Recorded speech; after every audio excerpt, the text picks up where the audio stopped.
Does your devotional time feel more like another thing to check off your to-do list or like a conversation with a friend? The goal of devotional time with God isn't information, but connection. It's listening to your Father's heart and sharing yours. In this video, I'm sharing 7 practical steps to help you have a meaningful devotional time with God that moves you from studying about God to a deep connection with God. And be sure to stay till the end for some additional tips. If you're ready to make that shift, let's dive right in. Step number 1, a quiet place and time. It's important to find a quiet place, a place where you are least likely to be disturbed. Of course, that means turning off your phone, your iPad, whatever, turning things off that you won't be interrupted and literally shutting the door. And having the same place can really be helpful because it becomes a habit that your brain recognizes this is the time when we sit down and fellowship with God. The same time is also important because that begins also to set a habit. Morning is usually best because you start your day on a good note with God.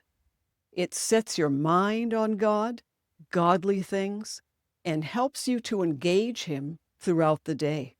And when it's not first thing in the morning, you know life takes over and it just doesn't happen. Habit stacking is something that is being taught, and that is when you're doing a new habit, you kind of put it back to back with another habit that you already have. Do you drink a cup of coffee first in the morning? Well, can you get your cup of coffee and sit down together with the Lord to have your devotional time? It will remind you to do it. As far as how long this is, it's better to start small. Whatever you feel you can do consistently. That may be 15 minutes, 20 minutes, 30 minutes. Consistency is more important than length. Step number 2, Psalm 46:10 says, "Be still and know that I am God." These are God's instructions, and He knows that in order to fellowship with Him, to connect really in any social connection, we need our insides to be quiet. Finding a quiet room is easier than quieting ourselves inside. Something that can really help is breathing. Just taking 3 or 4 breaths that are a little deeper and slower than you usually do. Taking a breath in, breathing it out a little bit longer. Do that about 3 or 4 times, and that can help to quiet your nervous system. And focus on God within. The beautiful thing is that we don't have to look for God somewhere up there or out there. We can just turn our attention to the inside of us, our heart, the core of us, because that's where God is. So lean back into that place and focus on His Spirit, united together with your spirit. And begin with praise and worship. We're coming to the King of Kings. We're coming to the God, the creator of the universe. It is appropriate to come before Him with worship. But worship is a way that gets our spirit alive and our focus on God, which is going to help us to have a good fellowship time with God. Step number 3 is invitation. Welcome the Holy Spirit into your space, into your time. Romans 12:1 says to surrender yourself to Him as a living sacrifice, pleasing and acceptable to Him. Romans 8:6 says set your mind on the Spirit. So invite the Holy Spirit to lead you during this time. Ask Him to help you to be sensitive and aware of His presence. Step number 4, read the Word of God for relationship. When we have it in our devotional time, we are not reading for information, we're reading for connection.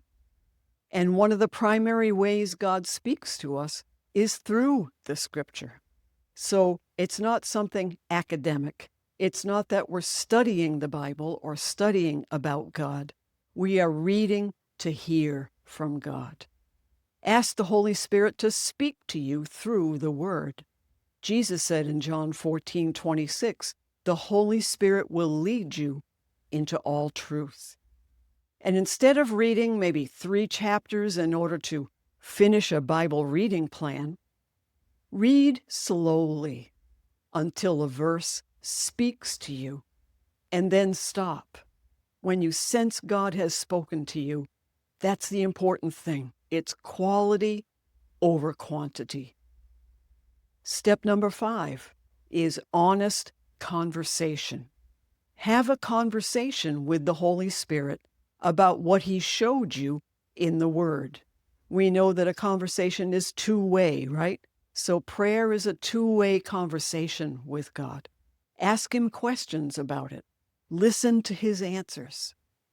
And you can drop the religious voice, thankfully, and speak to God like the dad who loves to spend time with you.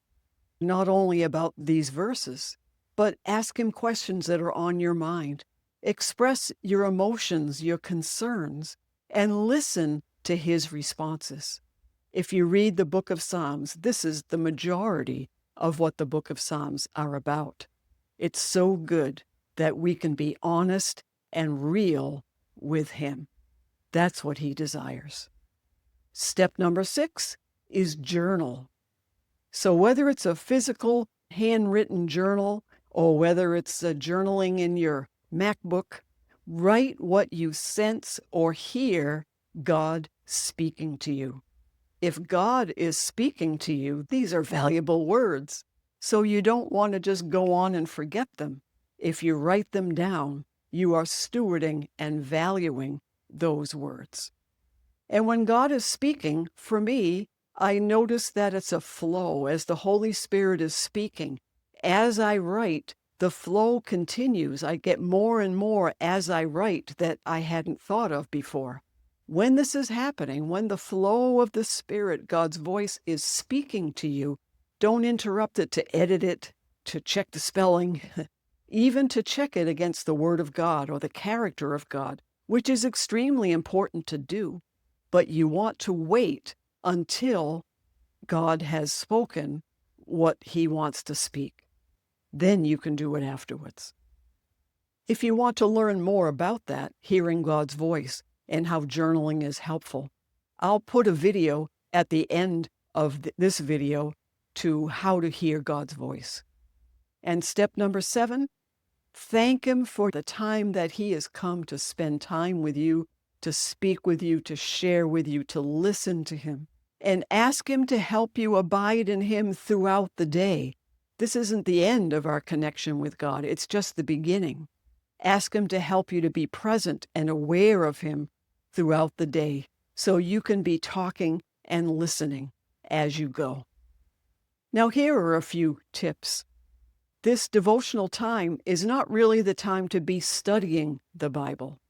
It's also not the time to bring out your prayer list of petitions or intercessions for other people. This is a time of communion, like a husband and wife sit down and have an intimate talk. Declarations are very important, but again, this is not the time for it. How are you going to handle that? You may want to do these things added on to your devotional time. You may want to do them at a different time of day. However you do it, it's great that you can make this special time with you and God just for you. Another tip is your quiet time with God doesn't need to be eternal to be good. Consistency is more important than length. So start with what you think you can be consistent with, and when you finish, don't second guess yourself and say, maybe I should have done an hour. No, don't do that. That's the nice thing about setting an approximate time limit. You know when you finish, you've finished. And you know God is so happy and pleased that you have spent time with Him. And another tip, depend on the Holy Spirit. Depend on Him to help you start this habit, to continue this habit, to help you know how to pray, to help you understand Scripture. This is why the Father sent the Holy Spirit, is to help us with these things. You don't have to depend on yourself. And if you do, you're not going to be able to do it. But together with the Holy Spirit, you will be able to build this as a habit. And the last tip is, don't beat yourself up if you get off track. If you forget a day, or if there was a day that the day started off crazy and you had to rush out the door because of this, that's okay. Life happens. The important thing is that you want to have this devotional time with the Lord, and that you build it into a habit by the power of the Holy Spirit. Habits take time. If you found this video helpful, please share, like, and comment so these videos will reach more people. I've also put in the description below some links to some recommended Bibles, and I'll also put the video here as well, which Bible is best for you. Thanks for watching, and God bless you.